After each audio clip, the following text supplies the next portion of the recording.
It is impossible because civilized society is split into antagonistic and moreover irreconcilably antagonistic classes whose, quote, self-acting arming would lead to an armed struggle between them.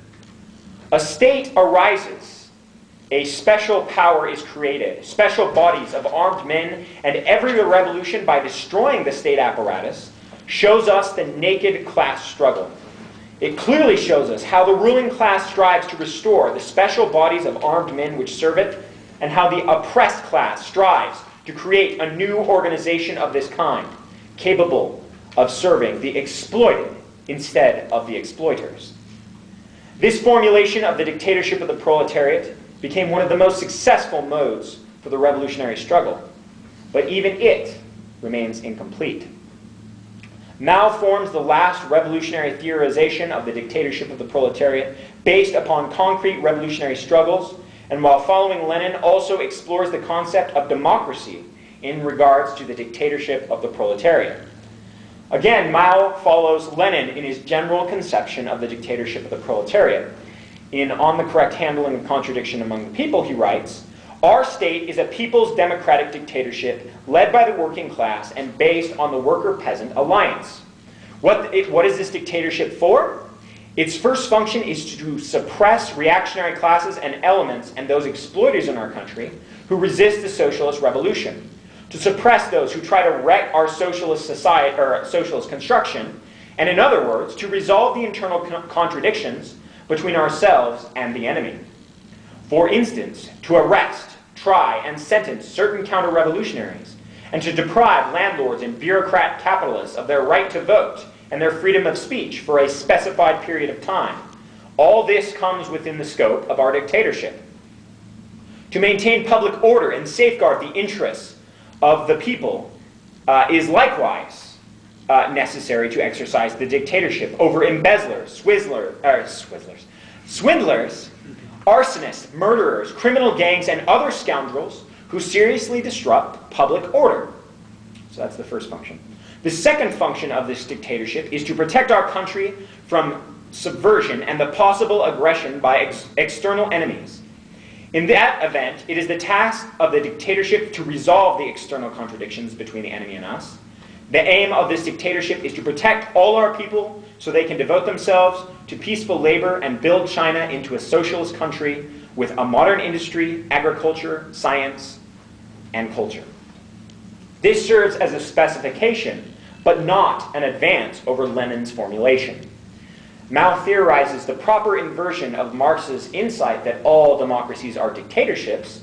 He realizes in theory and in practice this dictatorship must also generate a new sort of democracy. He argues, and I quote, "The people's democratic dictatorship uses two methods. Towards its enemy, it uses the method of dictatorship. That is, for as long a period of time as necessary, it does not let them take part in political activities and compels them to obey the laws of the people's government and to engage in labor, and through labor to transform themselves into new men. Towards the people, on the contrary, it uses the method not of compulsion, but of democracy.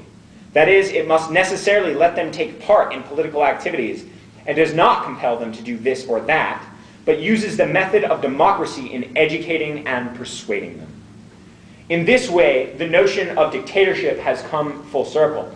Marx found dictatorship in democracy. Mao found democracy in dictatorship. However, one could not complete the discussion of dictatorship of the proletariat without mentioning anarchist objections.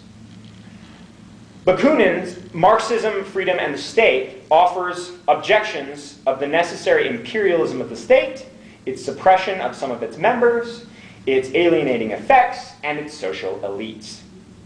Bakunin characterizes Marx's dictatorship of the proletariat as calling for a strong pan-German state to be ruled by Marx himself as the dictator. This has no basis in reality, but he did also provide some substantial theoretical objections to which we will deal.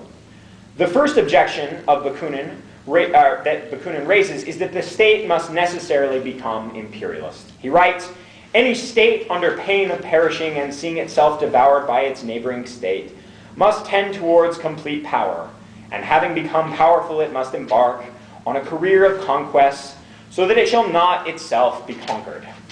For two powers similar and at the same time foreign to each other could not coexist without trying to destroy each other.